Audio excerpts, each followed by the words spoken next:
He is arguably the greatest name to ever come out of Fort Wayne when talking Summit City sports. That's right, the Hall of Famer Rod Woodson here for his Hope Through Football Camp. A little change of scenery out here at Spooler Stadium because we got the ongoing construction at Snyder and, in true Panther fashion, right? Hey, Rod, anytime you're back here in Fort Wayne, paying it forward for kids, making some lifelong memories, how much pride do you take in that? Well, I mean, we do it for the kids. Coming back here and letting them know there's an opportunity if they want to play in the National Football League, but the bigger picture, and the bigger picture is believing in who they are, believing in themselves, finding that self-confidence, knowing that they can do anything that they put their minds to, but they got to believe in the person they see in the mirror. And that's our whole goal. And, the hope is really helping our youth practice excellence through football. So football is just a tool. It can be any sport. And hopefully we plant a seed for those kids, for these kids out here, and then other parents or other teachers or other coaches water that seed, and it comes a harvest years down the road. When you talk about planting that seed, you've done that for guys like Trey Essex, Rod Smith, who are here today as coaches.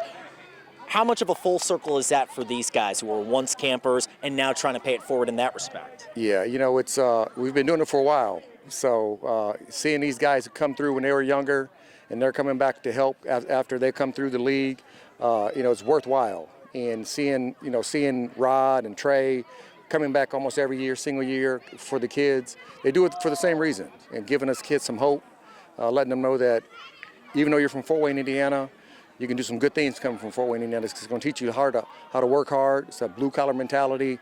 It works well in sports when you have that blue-collar mentality, and a lot of great players can come from these type of cities. One of the things that I love to see these kids coming up back each year saying that, hey, we're having a lot of fun. These guys who are helping out, the coaches from St. Francis, these guys are awesome. They got so much energy. I don't have that much energy anymore, but they do, and they can give it back to the kids. Every time you're back in Fort Wayne, there's two things you always want to check off on your list.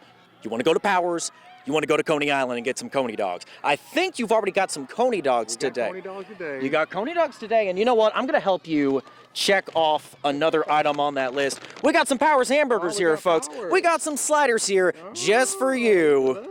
Yes, in its glory, we're hooking you up with a Powers big time. I appreciate that. I like it. Absolutely. Well, yeah, hope you enjoy those sliders and hope you enjoy your stay back in Fort Wayne. I appreciate you. Absolutely. He is Rod Woodson, NFL Hall of Famer. I'm Josh Ayen, and that is your local sports report.